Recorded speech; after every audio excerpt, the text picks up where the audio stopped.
You're listening to Heritage Radio Network.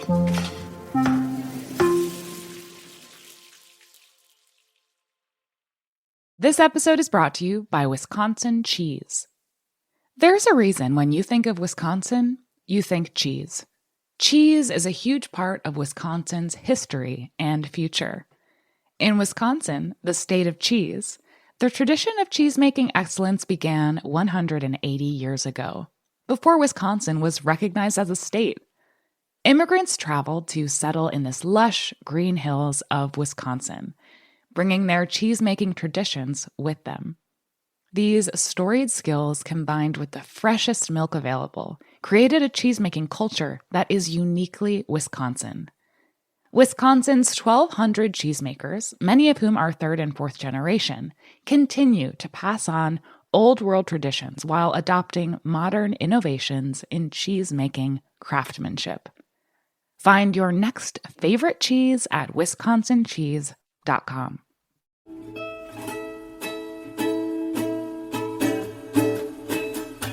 Welcome back to Pizza Quest. I'm Peter Reinhardt. Muhammad Abdul-Hadi's and Michael Carter's new book, We the Pizza, just came out this week. They join us from the restaurant Down North Pizza in Philadelphia's Strawberry Hill neighborhood to tell us all about it. The subtitle of the book, Slangin' Pies and Saving Lives, is really what makes Down North Pizza unique among the many great pizzerias we feature here.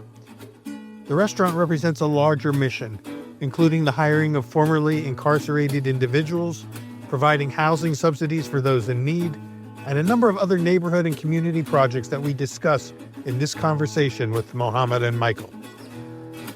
All of it designed to elevate the quality of life for the locals and to also serve as a model for hopefully other down norths across the country. It's a work in progress, but the launching pad for it is all about the amazing and creative square-style pan pizza menus created by head chef Michael Carter and his team of cooks. The creativity on display is beautifully captured in their new book, written by Muhammad, along with co-author David Joachim, as well as beautifully and energetic photos by Amori Lauren. As you will hear here, all the good works envisioned by Muhammad, who has been a community activist for years in Philadelphia, are made possible by the success of Down North Pizza. Join us as we discuss how to make a vision of community transformation come true in this week's episode of Pizza Quest. And we are here today with the authors of a new book. In fact, the book, I'm coming to you right now at the end of January, the day after the Eagles beat Washington. I'm still a little bit buzzing from that great game yesterday with two guys from Philly, some fellow Philadelphians who are the owners of Down North Pizza and the author of a new book called We the Pizza, Slangin' Pies and Saving Lives. And let me tell you a little bit about this before we get to going. It's created and launched by Philly born and bred entrepreneur Muhammad Abdul-Hadi. The mission of Down North Pizza is to reduce recidivism rates in North Philly and serve up the most insanely delicious food while doing it. We the Pizza tells the Down North story about how the restaurant fulfills its mission to educate and support the formerly incarcerated while serving dope food. And I'm reading this, by the way, from the Amazon kind of blurb. So this is how it's being presented. If you go to Amazon, you'll see this. A testament to survival and second chances, this cookbook offers recipes for the tender, crispy-edged, square-cut, sauce-on-top pies that are Down North's signature dish. A whole chapter is devoted to vegetarian and vegan dishes like No Better Love. A lot of we'll talk about the titles of these pizzas, the names of these pizzas when we get going here. But No Better Love is made with 4 cheeses and the arrabbiata-inspired North sauce. While the meat and seafood pizza chapter features their most popular Rock the Mike pepperoni pie, as well as smoky Burberry brisket, and it's called The Tales of a Hustler, and Say Yes, topped with jerk turkey sausage, roasted butternut squash, kale, ricotta, lemon honey, and drizzle. Just to give you a little preview of some of the things we're going to talk about. The 65 recipes for pizzas, along with classic and creative wings, fries, lemonades, and shakes, are paired with cinematic photography of the pizzas in their natural setting and out in the wilds of Philadelphia, with lots of journalistic style photography of the down north crew making dough and slinging pies. At the same time, We the Pizza provides detailed historical information about incarceration in the United States, along with empowering stories from down north's formerly incarcerated staff. And with exclusive pizza recipes from renowned chef supporters like Mark Vetri and Marcus Samuelson and other James Beard Award winning chefs, We the Pizza celebrates ingeniously delicious pizza as well as the power people have to rise above their circumstances if simply given the chance. Mohammed Abdul-Hadi, Mike Carter, it's great to have you here. Welcome to Pizza Quest. Thanks for having us. Thanks for having us. Sure, my I need pleasure. to start off by saying, even though we both from Philly, we're not all Eagles fans over here, so we got to be mindful of that. You're not Eagles fans? I am. I ain't speaking for everybody on this call, though. We'll bear that in mind. Football's a touchy subject. I can say Yeah. I'm down in North Carolina, grew up in Philly, and rarely have a chance to root for a Philadelphia team until recently. So between the Phillies and the Eagles, I finally had something to root for. When I was a kid, we had season tickets to the Eagles when they played at Franklin Field way back in the 60s, and they stunk up the joint back then. But it's great to see them from my standpoint. It's great to see them back, and we'll probably have a Philly gathering here in Charlotte for other folks who have diehard fans who have long suffering and waiting for a chance to root. But who knows? They're going up against the new GOAT of football. So who knows how the Super Bowl will go? By the time this show airs, though, guys, the game will be over. We don't know how it's going to end, so we can't predict that and talk about it. But what will happen by the time this show airs will be that the book will be out, We the People, or We the Pizza. So let's talk about that. Let's talk about you guys. If you could, one of you, Mohammed, maybe you really created this business and a lot of other very interesting projects in Philly. Can you talk a little bit about how it all came to be? Yeah, this came to be because honestly, it was a point in my life where I always thought about opening up a restaurant, and kind of didn't know what that was at the time, what that was going to be. I just had this building in North Philly, and I was like, you know what, why not just make a pizzeria? Didn't have any culinary experience, I knew nothing about restaurants. It was just like, just do it. And, I literally just built out the space and just was thinking about everything else after that. So, understanding the area that we in Strawberry Mansion, anybody that's from Philly, Strawberry Mansion is, underserved, underdeveloped, anything that you can think of that a neighborhood is suffering, that happened in Strawberry Mansion. So understanding that it was important to bring somewhat of a light to this neighborhood, was important, and not just, do the traditional thing, which was to come into a neighborhood and just continue to take from the community. Why not do something that, made sense for the community? And recidivism rates in Strawberry Mansion are very, very high. So it just made the most sense for me at the time, just thinking about it and understanding that, what this could be, and also just changing the perception of people who think of individuals who've been formerly incarcerated. Was one of the big takeaways I wanted people to take away from this business as well. So basically, part of the business model is that your employees are folks who have been formerly incarcerated. So in a sense, it's kind of a second chance program. Yeah, it's a restaurant. I like to stay away from the idea of words and this like program, because this is not a program. Just, right, exactly. It's not, you don't have to be here. This is like any other job. It's just, for us, it became more of like an environment of survival, and, with everybody, and, we became each other's like, crutch in so many different ways. So, it's a job, but it's not a program, and it's just like, any other normal job. It's just, we have built this family dynamic within this restaurant, and that's what people get to see when they come in and experience, what we have going on.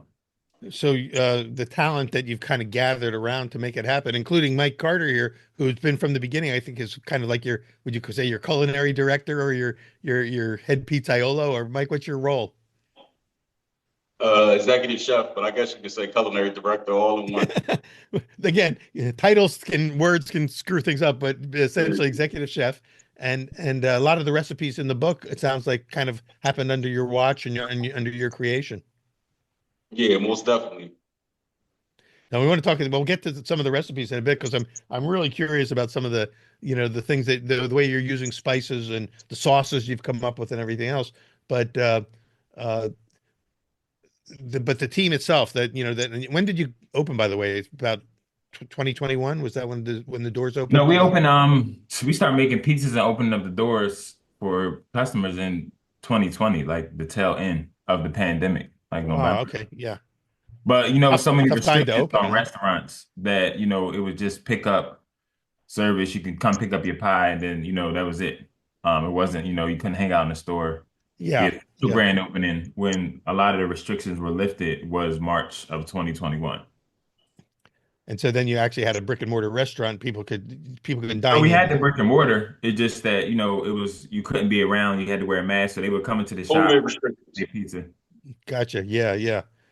But now people can hang out there and eat there, right? Yeah, now it Yeah. Yeah. became like a hub, or like a destination spot. Now people got us on the list when they visit Philly as one of the places they need to visit. Well, for those people who are not from Philly, like some of us who are familiar with it, Strawberry Hill is kind of like would you say, the edge of North Philadelphia? It's on the north side of Philadelphia, and of course the restaurant's called Down North. So, is that the whole connection there to the north side of Philly?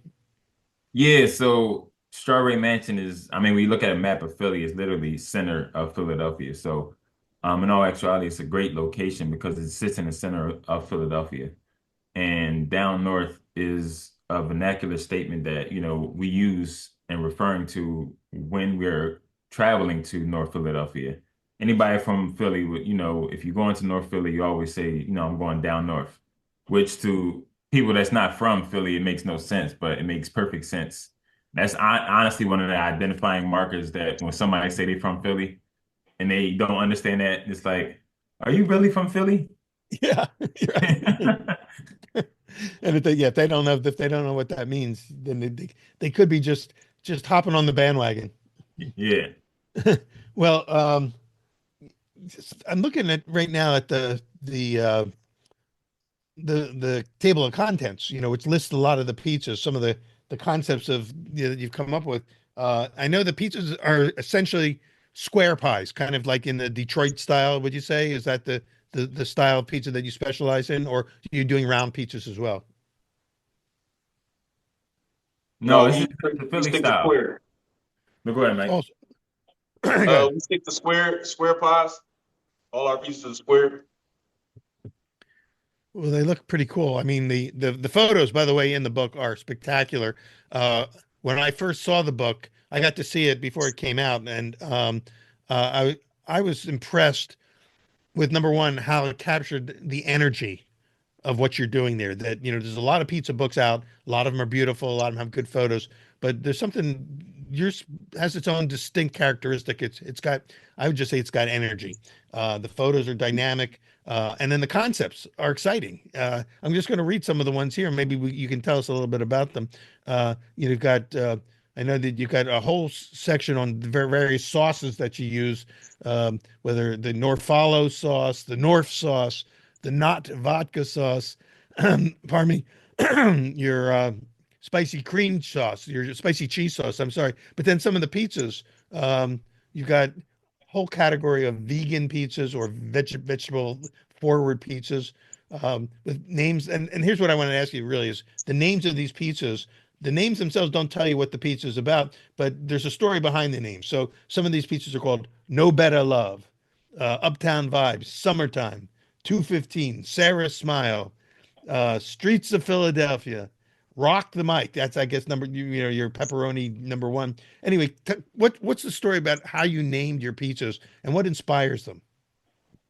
Uh, Pretty much, No Better Love. It's a number one song on Billboard by the Young Guns, but at the same time, it's the perfect way to describe a cheese pizza. who doesn't like cheese pizza? So No Better Love was definitely like when we decided to start naming the pieces, we said that that had to be for the cheese pizza. And Rock the Mic, that's our number one selling pie, and it's literally probably the number one selling song. I mean, number one played song whenever you think of Philadelphia in modern day hip hop age, as well Is as like the other titles are all songs by Philadelphia artists. well, that's what I was getting at. So, Yeah, so it's the most of old these are Philadelphia artists. so it's the Philadelphia music scene that kind of drives a lot of these. Yeah, for sure. We grew up in the hip hop generation, and but then you got us mentioning songs like Sarah Smiles, you know, Streets of Philadelphia. These are all songs that highlight Philadelphia, and we just wanted to, I guess, connect the pieces to the city as much as possible as we could. And do you have the music playing in the restaurant as while people are dining? We do have a track list. What's that on Apple Music, Mohammed? Yeah, it's in the book. It's on thanks to Spotify. So yeah, so Yeah. you can actually, while you're in the house, preparing the dough and doing that, you can also listen to the track list and get familiar. But yeah, You to got when you come to the shop, you get that feeling of like, everything that the brand embodies as well as like the book. And you touched on like the fact that the book is like unique in so many different ways. And I think it was very intentional because the brand is unique.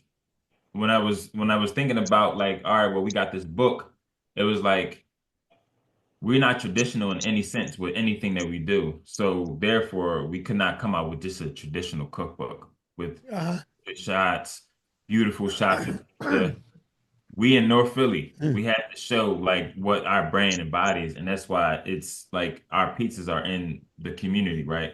It's different right. portrait shots. You got pictures of dirt bites. It's the culture where a person picking up that book can really get the feel of what Philly is about, what North Philly is about, and what like the brand is about. So that was like, very intentional to make sure it drove it home and not just like, oh well, you know, it's a lot of the stuff is just not it's not pretty, right, in this part of the town. So it's like you get a feel of like the environment and the things that do need to change within the community. So it was very intentional to kind of drive that home for readers that are not familiar with Philadelphia to kind of get that.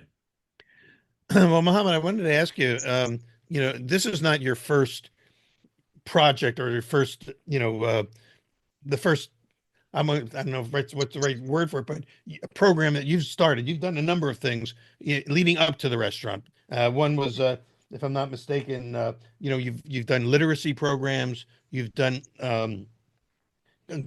neighborhood garden programs, all sorts of things to help raise the quality of life in the area where you live. Are you still doing those? Are those things still happening, or has the pizza kind of taken over most of your attention now? No, that stuff will always have to happen because the thing about the brand is just not about, making pizza. It's about that other part that, honestly is the most fulfilling part is the things that we do outside of the pizza shop.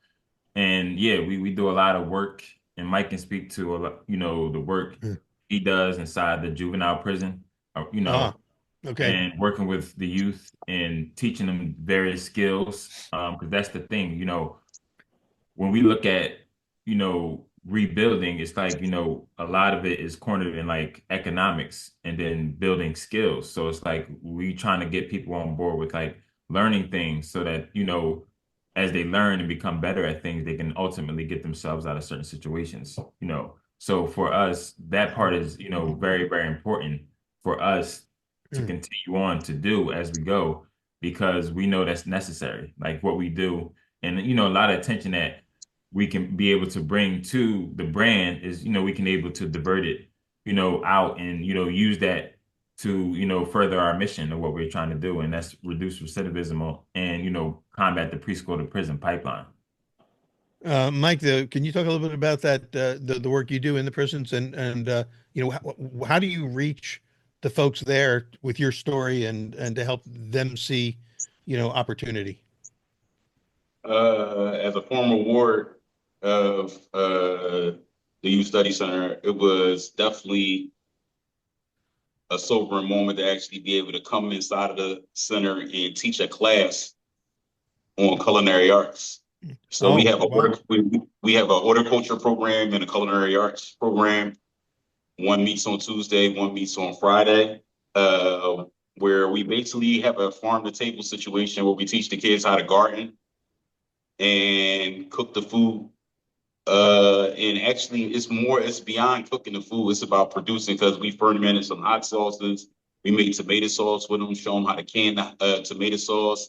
And every class inside of the culinary program is an international flair class. So we may have 6 classes per unit. I mean, every unit gets 6 classes, and we may start it off with American fare. So it may be burgers where we'll bake the buns, we'll grind the meat down, and then we'll, like, tomorrow is our conclusion of one unit. We're having an Indian class. So we're doing corn pakoras, butter chicken, chicken biryani, all these things that the kids get to do, but also we're implementing ingredients used that they help grow in the garden.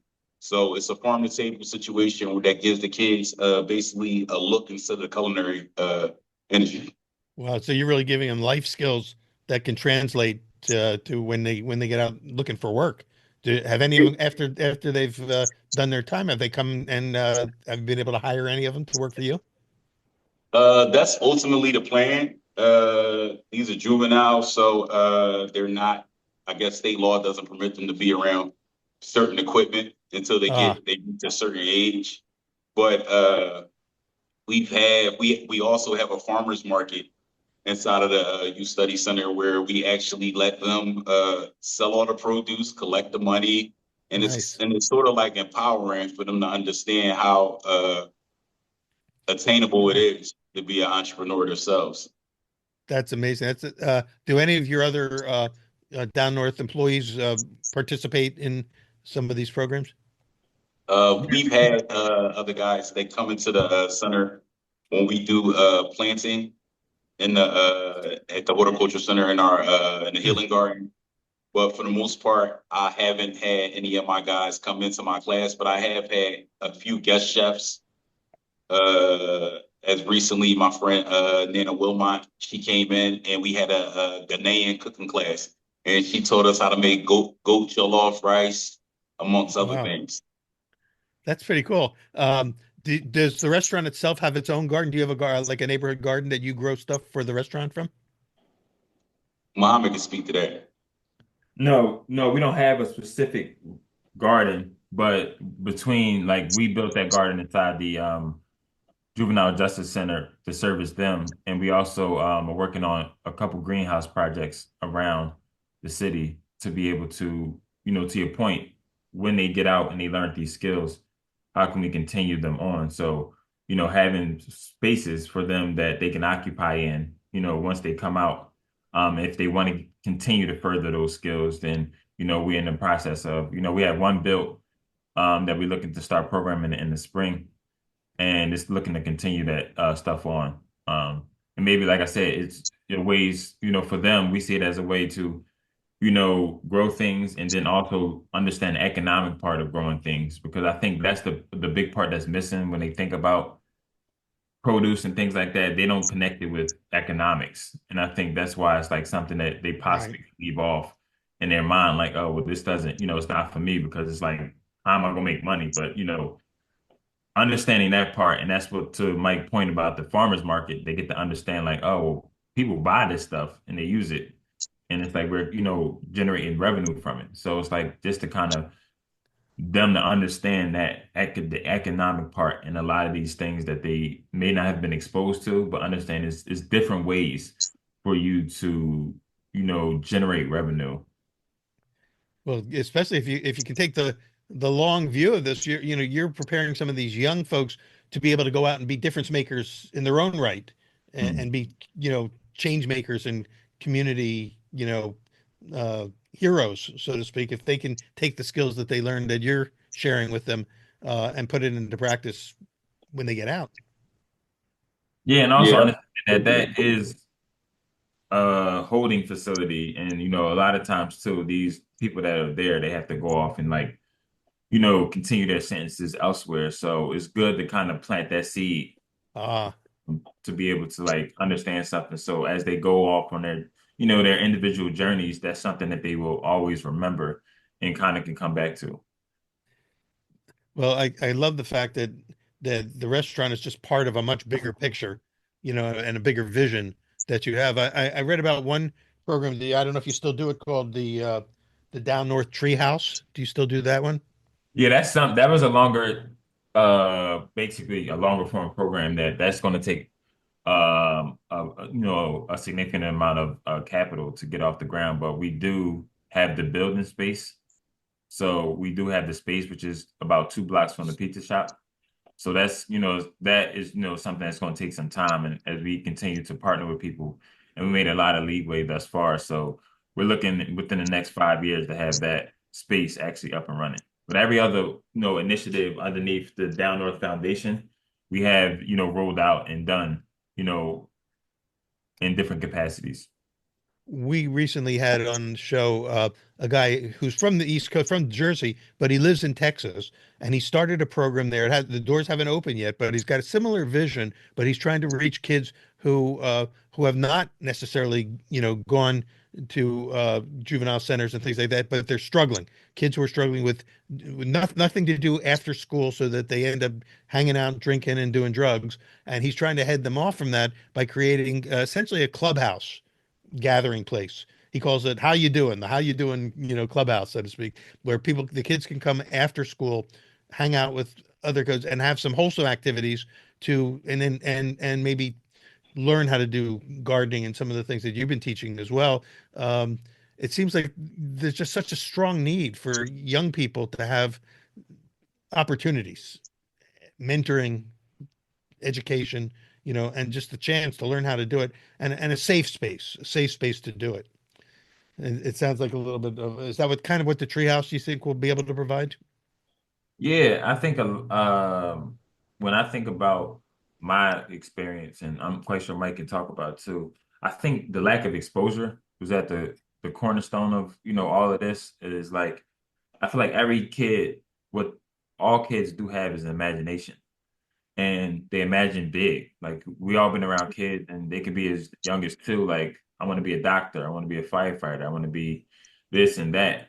The problem is when you're in these neighborhoods, it's like the lack of exposure will have you thinking that that's such a stretch, right? That's not a real thing because you've Yeah. never seen nobody, you've never seen a doctor, right? Other than you going into the doctor's office, you don't have any interaction with these people in these professions, so it becomes an afterthought. And what happens is they attach themselves that to tangible things that are close by them, which are in the neighborhoods, which a lot of the times are nefarious things, and that's where the problem lies because when you get to talk to, and like Mike can speak on it, when you get to talk to some of these youth, right, they still have that imagination. And you talk to them, you like, what do you like to do? And it's like, yeah, I like to do this and like this.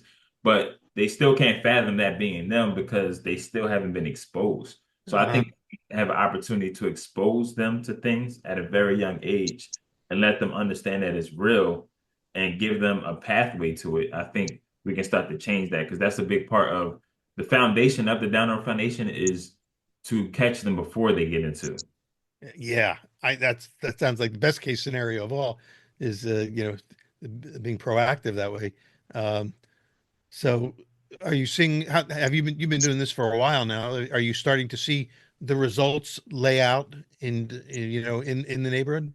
I think when you do the work, that's not the thought process because I think, we may not, it's a possibility we can never, this foundation that we built will outlive us. Yeah. But we understand that we're putting the foundation in place. So that's the biggest thing that I think we need to focus on because we're going to see on a micro level some things, but we're looking for long term. So we know it's going to take time and consistency, which is the biggest thing Exactly. Yeah. to really Yeah. see some, because we're not just happy like, oh, well, one or two people. We want to really make a dent in this issue, right? So we know that's going to take time. And so, yeah, and you do have to have patience and uh what's the word? Resiliency, I guess, is the word that's coming to mind, is in order to make something like this happen. Mm. Um, I think you had another program also called Protect Your Crib. Is that still Yeah. going? Yeah, that's the annual program, and that really focuses on combating gentrification in the neighborhood. Because as I spoke, I said before earlier that Strawberry Mansion kind of sits in the center of Philadelphia. So it's very, easily to navigate and easy to get to Yeah. parts of the city. So it's been a target of gentrification. So one way that gentrification works is through, delinquency of taxes and things on your house. So what we've noticed is that a lot of people just losing their houses to being delinquent on their taxes. So a lot of the initiatives around the foundation are just birthed out of necessity when we assess the neighborhood. So it's like, all right, well, how can we help keep people in the neighborhood? Because that's the philosophy that we're about, keeping people in the neighborhood. So we partnered up with organization, got funding. It's an annual thing that we identify between 10 to 15 homeowners in the neighborhood, because other thing people don't know is that maybe a majority of these occupants in Strawberry Mansion, they actually own their houses. Uh-huh. So we identify them who are in danger of losing their houses due to delinquent property taxes or delinquent water bills and things like that. And it's nothing more than we have the money, we just pay it. We give them bring them in for an informative session and, put them on programs to help them not be in this situation again. And it's no catch. It's just simple as that. It's really amazing. And so basically you're buying them the time that they need to be able to No, bridge we're that gap. clearing their balances. Now it's at zero. So it's like, you know, and moving forward, there's programs that, if you're a senior citizen, or the tax abatement programs, or, certain programs that will have your taxes be set, and then you can make sure that you fall behind again. So, That's awesome. Uh, well, before we talk about some of the pizzas, because I don't want to run out of time before we get to talk about some of the dynamic pizzas on the menu. But there's another sort of category in the book in which you talk about your match made in Philly collabs, your collaborations with some famous chefs and great local chefs, and not just Philly chefs. I think some of them are New York chefs, but people like Mark Vetri and Michael Solomonov. These are James Beard award-winning chefs. Shannari So, Freeman. Huh? I'm sorry, no, what'd you I say? just laughed. Mike And Staminoff. Marcus Samuelson, you worked with him a little bit. So let's talk about some of the ways that you work with them and why they've clearly they like what you're doing and they've lent their name to the effort because you got menu items that they helped to collaborate with you to create. Uh, did you work directly with them, like Mike? When they were coming up with these ideas, did you guys seriously collaborate and brainstorm these concepts? Yeah, so the majority of our collabs, we sat down and we had sessions what we wanted. But for the most part, we offered up our dough, our famous dough, could stand alone with anybody's. And I asked that my dough serve as their canvas and that they basically paint their masterpiece. And that's how we pretty much did it.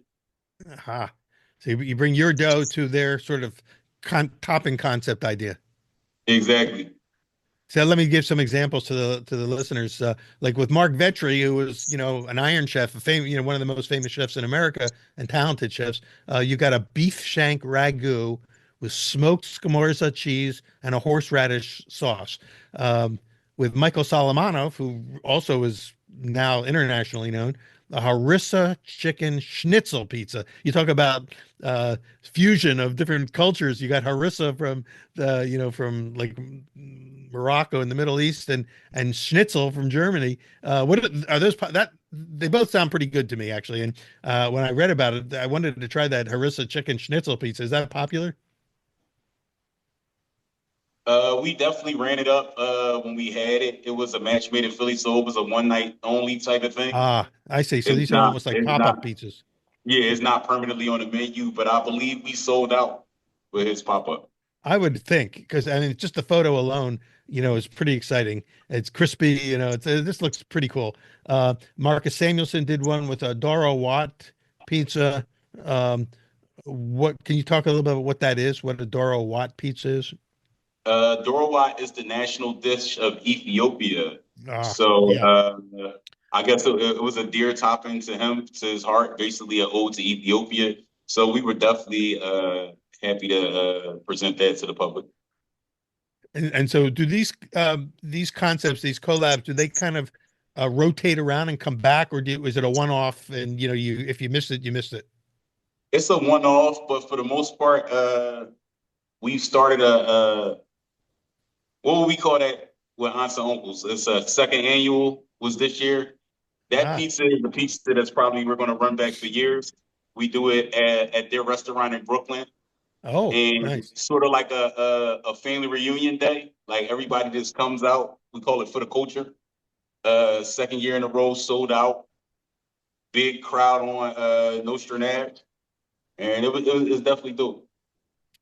Well, they're great ideas, and I hope you kind of have greatest hits days where you bring them back, or golden oldies or whatever, because some of these, if people miss them. But the good news is that the how to make these pizzas are all the recipes are there in the new book, Mm. uh, and the book's called "We the Pizza."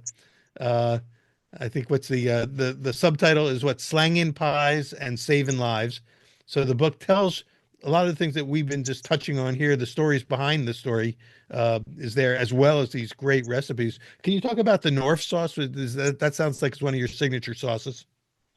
North sauce was inspired by, like you said before, a arrabbiata sauce. I remember going to an Italian restaurant and having the spicy tomato sauce. And I basically turned it into every time I made lasagna after that, I always did a spicy sauce because I was always leaning towards spice. And North sauce, I guess, is a culmination of that, as well as when you go into the a slice shop and you put everything, you walk over and you put your oregano on there, your garlic, your parm. I figured why not just put it all into the sauce, so we don't have to have that little tray. It's nice. And so essentially, obviously a lot of these things are inspired by classic or traditional recipes, but then you give it your own spin. Yeah, definitely. So is that the sauce? Is that, would you say, the primary pizza sauce, or do you just use like Yeah. classic tomato sauces too? North sauce is our signature sauce. Like any bread pie that you come to down north for, you're going to get North sauce on it. We also offer a sweet version for those who have an aversion to spice, Ah, but that's our signature sauce. It's smoky, sweet, and a hint of spice, and it goes down right every time. you were talking about your dough, your crust. Can you talk a little bit about the crust? Because obviously, a lot of people who tune in are like us; they're pizza geeks. They want to know the details. So can you, without giving away any family secrets, can you talk a little bit about what makes your crust and your dough so good? Uh, I think it was a real humid summer day, and because of the humidity, we ended up doing a variation of the dough because the when it's humid, the dough is so moist it basically falls through your fingers. And Yeah. we upped the hydration. We already had a high hydration, but we upped it to 85%, around 85, 87%. And it came out so perfectly resilient, like crispy on the outside, super fluffy on the middle. And that's been our dough ever since. Do they have a long fermentation? No, I actually don't do a fermentation. I use instant yeast. No Okay, but fermentation process. Instant yeast. Dough gets made fresh every morning, 6 o'clock in the morning. My guys in here making this dough. Shout out to Mark. Like every day, 6 o'clock in the morning. If you drive by, you will see him in here making this dough. uh and the dough that's made in the morning is used later in the day. Yeah, it's used for that day. Interesting. But so the key to this one, it sounds like to me, is that the high hydration is kind of one of the secrets to the sauce here. Yo, it's definitely everything. It stands up in a 650-degree oven, Yeah. and it's like I told you, it's like a crispy crust on the outside. Like when we're talking before the cheese even melts down and you get that nice cheese fence, it's just nice and crispy and fluffy on the inside. And they're beautiful. The photos capture it really well. Your photographer, Amori Lauren, did a Yeah, terrific shout out job. to her. I know that, and I know you. your fellow author David Joachim helped with the writing, and really you've put together uh, both of you with just a beautiful book and a beautiful. It captures, I would say, the spirit of Down North Pizza because I don't know, like I say, a lot of books tell a story, but your book really captures the story, I think, in a way that as I'm looking at the book, I'm getting excited. I can't wait to come back up to Philly to see my family and take a trip up to see you guys. So congratulations on that. You've nailed it. Let me maybe just before we run out of time, and by the way, I want to encourage those who are listening to get the book because we're talking about it, but until you see it, and you see the photos, you'll have a better idea of what the pizzas look like. They look like the best deep pan pizzas that you've ever seen. Concepts are exciting, and they stimulate your own imagination in much the same way I think that you guys are doing with the young people that you're working with. But let me just ask you this: now that you've had 4 or so years, under your belt, things are happening. You've got things established. You've got so many different things going on in the neighborhood. Where do you see down north and the other work that you're doing, let's say 5 years from now? Where would you like it to be in 5 years, and what would be the vision of outcomes that you're looking for? Expansion outside of Philly is, we don't have any interest in like having another like Philly location. I think this became like a destination spot. So, we're kind of keeping it as that, but definitely going on the road. We think every city needs, every state needs a down earth pizza for the mission, also for the pies. Because that's, where we see this is like, not even just national, but international, like expanding outside and just, continuing to spread our message and spread, empower, individuals who come from the same walk of light as us to kind of like, see that it can be done. That's, that's Yeah. very, very important for us. I think that's a theme that we've talked about earlier in this conversation is that until they see it, it's hard for Mhm. people to really get their head around it, and so this becomes a model, of execution, of an idea to bring it into being. Um, do you find that but in order to pull that off, in order to have other, versions of Down North Pizza in other places, you got to have people like you two that care about it, that feel it and see it. Do you see that kind of a developing community of like-minded people to be able to pull this off in other locations? Absolutely. Third of America has been formerly incarcerated, so it's no shortage of individuals who've been impacted by the carceral system. It's Right. just a matter, like you said, of getting them acclimated and getting them, the understanding that, it can be done. So, people that have been affected by the carceral system, they, that connected with us, they get a feel and understand that, this is a real thing. They come around us and it's like, oh, these are like these real people. It's not, we don't have, I tell people all the time, there is no gimmicks with what we do. Yeah. And I never wanted it to be gimmicky because there No. is no, that we have, this is real lives. And although we do have a great mission, but we also have a great product. So those two Well, have to that's fit it. together in order But you for, also you brought a lot of hard work to this.